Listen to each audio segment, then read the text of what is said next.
Assalamualaikum warahmatullahi wabarakatuh. Alhamdulillah, salatu wassalamu ala rasulillah. Bismillahi masyaallah. Makana min ni'matin faminallah. Bismillahi masyaallah. La haula wa la quwata illa billah.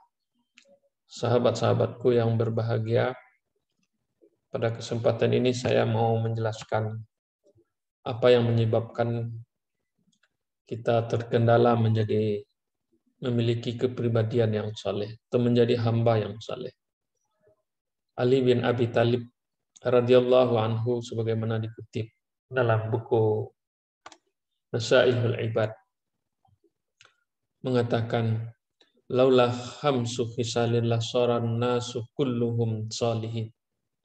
Kalaulah tidak ada 5 perkara ini, sungguh semua umat Islam ini, semua orang beragama ini akan menjadi orang-orang saleh. Jadi Ali ingin menjelaskan ada beberapa 5 hal yang menghambat kita untuk menjadi orang yang saleh. Yang pertama kata Ali bin Abi Thalib adalah al-qanaah bil jahil. Merasa puas dengan kebodohan. Puas dengan ketidaktahuan kita. Tidak ada rasa ingin tahu dalam persoalan apapun dalam kehidupan ini, apalagi persoalan yang sangat perlu kita ketahui, terutama persoalan agama.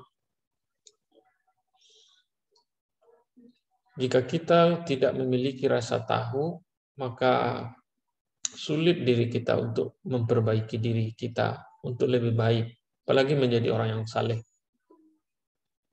Orang yang bisa menjadi saleh itu adalah orang yang selalu ingin memperbaiki dirinya, kekurangannya, terutama kekurangan ilmunya. Dia belajar, bertanya, berdiskusi, mendengarkan, melihat, semuanya dijadikan pengetahuan, dan pengetahuan itu diolahnya, diambil iktibar, lalu dengan itulah dia bisa memperbaiki dirinya. Tapi sebaliknya, bila kita tidak memiliki rasa ingin tahu, maka sulit bagi kita untuk memperbaiki diri kita. Salah satu hadis yang dikutip dalam buku itu, pesan-pesan ini, dosa orang alim itu 1, tapi dosa orang yang bodoh itu terhitung 2. Kenapa 2? Karena kalau dia melakukan sesuatu dosa, dosanya karena perbuatannya. Tetapi ketidaktahuannya atau karena tidak mau belajarnya juga mendapatkan dosa. Talabul ilmi faridatun ala kulli muslimin wa muslimatin. Dalam hadis sahih, menuntut ilmu itu wajib bagi seseorang, laki-laki maupun perempuan.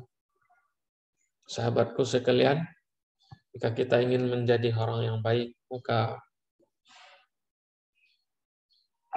timbulkan rasa ingin tahu, ingin belajar. Belajar.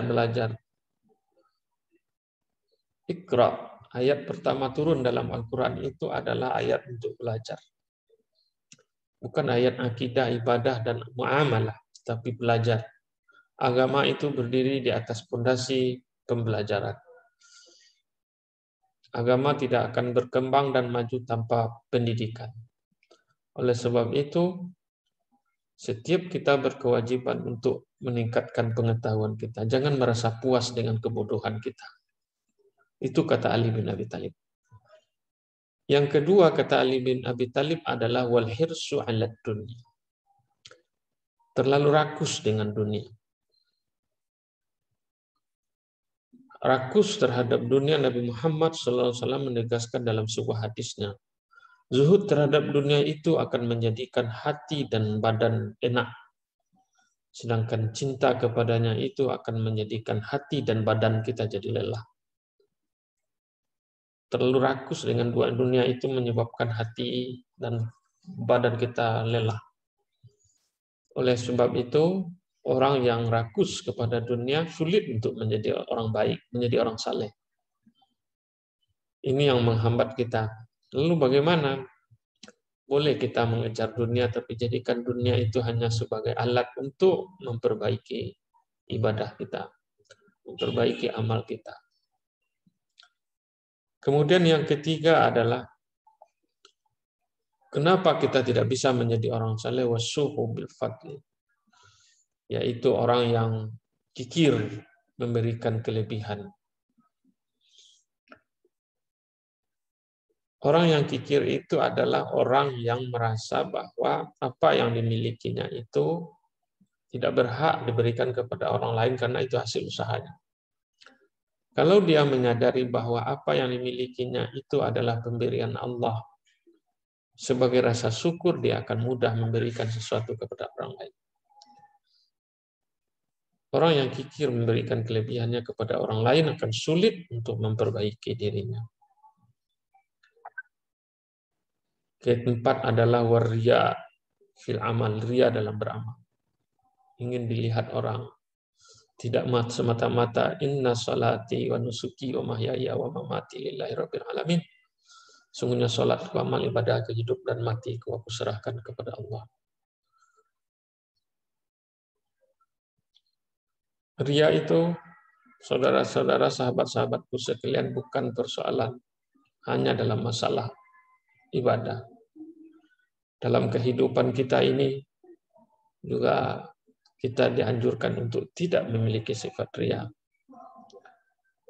Apapun pekerjaan yang kita lakukan semata-mata untuk mencari ridha Allah. Orang berumah tangga tujuannya bukan semata-mata menyalurkan syahwat, tetapi mencari ridha Allah. Memiliki anak adalah bukan semata-mata berbangga dengan anak kita, tapi mencari keridhaan Allah. Itulah orang-orang yang ikhlas dalam beramal. Orang-orang ikhlas inilah orang-orang yang bisa selalu terus memperbaiki diri. Karena dalam dirinya dia merasa kurang ibadahnya. Sementara orang ria dia selalu bangga terhadap amalnya, dibangga-banggakan kepada orang lain. Sulit untuk menjadi orang yang saleh. Yang terakhir adalah wal ijabul birra'in, orang-orang yang mengagungkan akalnya.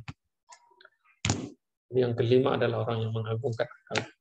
Kita tidak boleh terlalu mengagungkan akal kita. Kita memang dituntut dalam agama menggunakan akal sebaik mungkin. Tapi akal kita itu memiliki keterbatasan. Banyak aspek kehidupan di dunia ini yang diperlihatkan kepada kita bahwa akal kita kadang-kadang tidak bisa menerimanya. Orang yang rajin menjaga kesehatan, dokter umpamanya, tapi dia bisa sakit dan mati di waktu muda. Bagaimana akal menjelaskannya? Kalau kesehatan itu karena kemampuan orang menjaga diri. Ada orang yang kita lihat memiliki harta kekayaan yang berlimpah, tetapi dia mengalami penderitaan. Itu tidak dimakan oleh akal kita. Oleh sebab itu, banyak aspek-aspek yang tidak dimakan oleh akal kita. Harusnya kita berbangga dengan pemberian Allah, rahmat Allah. Semuanya rahmat Allah, kesehatan yang kita miliki rahmat Allah, bukan karena kemampuan kita menjaga kesehatan saja. Harta yang kita miliki adalah rahmat Allah. Jangan banggakan karena kehebatan kita mencari harta. Itulah orang-orang yang sulit untuk mendapatkan predikat saleh. Allahumma ja'alna min ibadikas salihin. Yang kita minta menjadikan hamba yang saleh. Yang berharap anak menjadi saleh. Mari kita hindari yang 5 ini. Yang pertama adalah merasa puas dengan kebodohan, tidak merasa ingin tahu. Yang kedua adalah orang yang terlalu tamak dengan dunia. Yang ketiga bakhil dengan kelebihan-kelebihannya, ria dalam beramal. Dan yang kelima adalah merasa bangga dengan akal pikirannya. Orang-orang ini sulit untuk mendapatkan kesalehan. Kalau kita pahami sebaliknya, orang-orang yang bisa menjadi hamba yang saleh itu, kata Abi Talib, dengan logika bahasa, tentu yang pertama adalah orang yang memiliki rasa ingin tahu yang tinggi. Yang kedua, dia tidak terlalu tamak dengan dunia.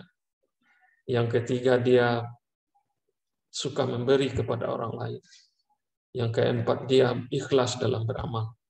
Yang kelima adalah dia memporsikan akalnya dan menganggap semua ini adalah kebaikan dari Tuhan. Demikian saya, terima kasih. Assalamualaikum warahmatullahi wabarakatuh.